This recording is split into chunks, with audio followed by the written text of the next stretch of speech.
Hey, it's Steve at the Auto Station here. You know what? We've got a motor here, 52,000 kilometers, and it failed. Customer's looking at $25,000 to get his car back on the road. And you know why this happened? Because he relied on this little book right here inside his glove compartment. It's called the owner's manual.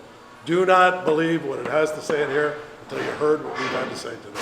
One of the questions that we get a lot is, like, why are my costs going out of control on these cars? Why am I paying more and more? I just got a car that's 3-4 years old and I got all these expenses. What is happening? Well, I want to talk today about one of the most controversial items there are in all of auto repair, and that's how often do you get your oil changed? There's all kinds of theories out there. Everyone's got different opinions. I know as an independent auto repair shop, we've got our own. What I'm hoping to do is just share our ideas with you, talk about how do we get the consumer, how do we get the customer, how do we get you as the car owner the best value that we can get you. So when we're looking at what is the difference, why are some of these motors getting 300, 400, 500,000 kilometers, 300,000 miles? Used to be the target. Now it's kind of unusual to see a car get up over 150, 200,000 miles on it. The reason for that is this oil change interval. That's our experience with it. And there's a lot of things that have happened. You know, we look back at the cars that happened back in 2005. There's a lot of bulletproof cars that started to come out. You look at the Toyotas that just went on forever. Then they came out with Lexus, and it was like a bigger, bulkier version of a Toyota. And some of those cars, we had customers get those things up to 500,000 miles, and they're still on the road. But we're not seeing that success. Same manufacturer, not seeing it. And the biggest reason is all of these manufacturers, all of them, not one versus another, it's all of them started pushing the recommended mile change intervals out longer and longer. Now you ask, why would they do that? Is it the motor's getting to be more sophisticated? This motor here is out of a Mercedes. It made it 54,000 kilometers before it went kaput. This car had one oil change on it before this happened, which is kind of what we're suggesting to you to consider. So what we run into is guys are coming in with their manual, they're flipping through, and it's saying page 67 says, this case it's a Hyundai, page 67, well, I should be changing my oil every 15,000 kilometers. And what we're gonna say is, good luck with that. It's just not gonna work. You will not get, on our experience anyways, you will not get 300,000 miles or 500,000 kilometers on a Hyundai if you change your oil every 15 to 20,000 kilometers. It's not gonna happen. There's all kinds of guidelines in here. We're seeing cars that are coming in with no oil to drain. They're older cars, they're 80,000 kilometers, something like that. But we're seeing them come in routinely with ultra low levels of oil in them. And a lot of it's got to do with what we expect the oil to do in the first place. So we take these things apart, you know, what we've seen the differences in, it's basically in the way they're constructed. So we're talking about those Toyotas back in, 2002, 2003, and earlier, that lasted long, long periods of time. Those motors were constructed differently. And the biggest difference is the piston rings. So if you look at, you guys who take these apart, when you get them out, you get the piston ring out, you clean it all up, with the piston out, you put a new piston ring around it. It's a really snappy piece of material that you've really got to work to get that around the piston. And to get it in, it's just like, the old motors, you got to really just sort of jam them down there to get them down into the cylinder. And these new motors, not so much. They sort of get them in place, and you sort of slide them in, and they move in easily. The reason for that is the amount of elasticity, of the tensile strength of the piston ring. And we go on and on about this. It's sort of our pet peeve. It's like anybody that's taken these apart, that's sort of like the number one concern is the piston ring consistency or the piston ring structure.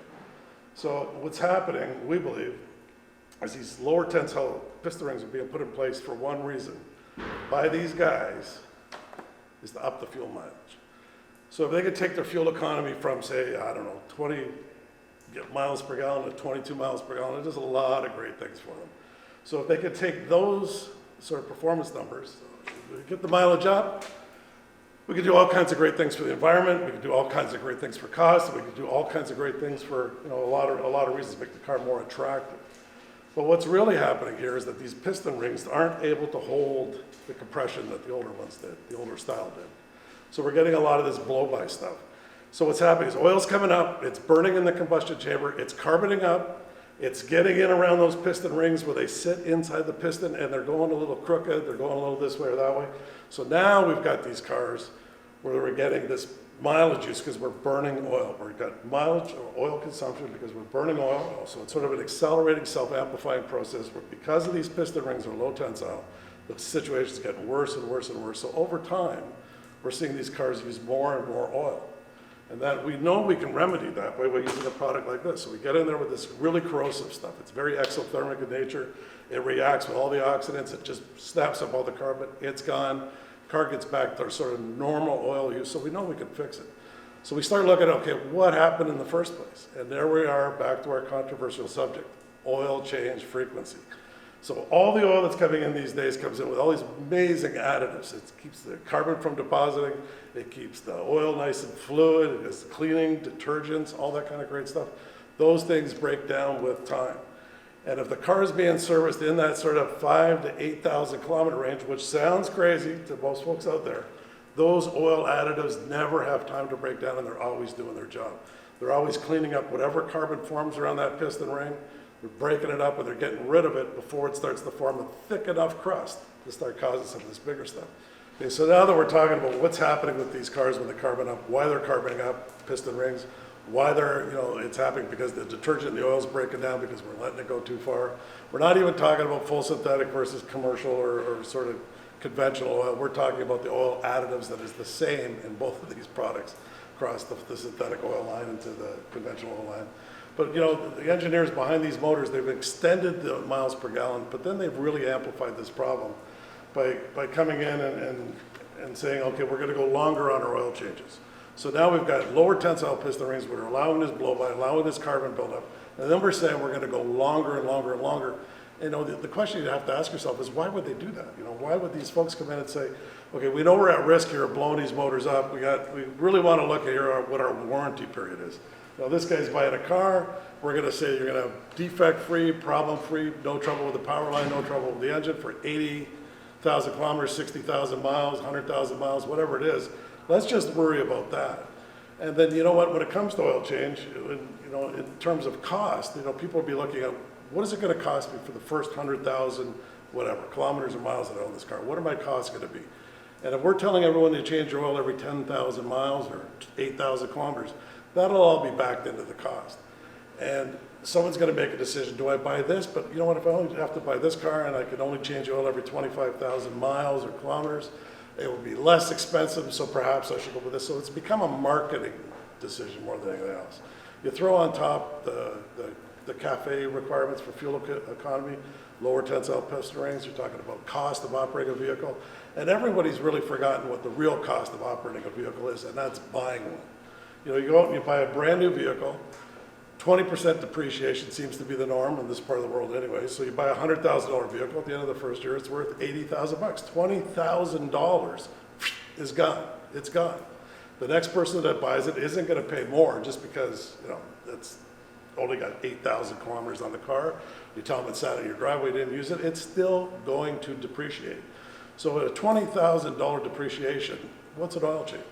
100 bucks? So you can take that $100 and extend on the back end the life of the car to make sure that you get 20 years instead of 10.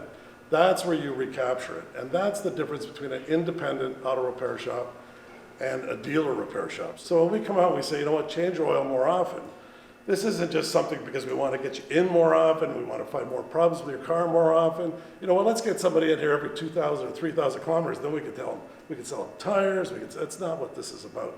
This is about getting the customer's value, and the way to get value is to make that car last longer. So we look at what it is that we need to do and changing the oil frequency and dropping it down, because there was a point in time where, typically in my life cycle with cars, I've seen oil changes of basically every 3 months, every 3,000 miles, you got your oil change. That's the way you did it.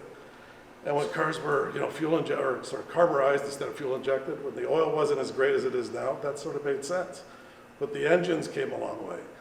So the engines got into fuel injection. We didn't have that fuel dumping down into the oil that really broke it down. We didn't have the water, the condensation problems inside the motor like we do today. We sort of clean that up. We didn't have all those things breaking down oil. So next thing you know, all the manufacturers are saying, go longer, go longer, go longer. Well, we're at the point now where it's just too far. It's just too long. We're getting cars coming in with 15,000 oil change intervals, 20,000, 25,000 kilometer oil change intervals. It's just not working. Those additives that are in the oil are breaking down and they're not doing their job. Wouldn't it be better if you bought a car and you got 20 years out of it? You got that 300,000 miles or 500,000 kilometers. That would be the lowest cost transportation we're ever gonna get. So it doesn't really matter if you spend an extra 50 bucks, 100 bucks, whatever it is for oil change once a year, if you get your car to last 20 years instead of 10 years. But the manufacturers don't say that. So across that whole smattering of product lines, what we're seeing is oil change frequency is the #1 cost consideration factor. So we can encourage everybody to spend that extra 100 bucks once a year to get an oil change.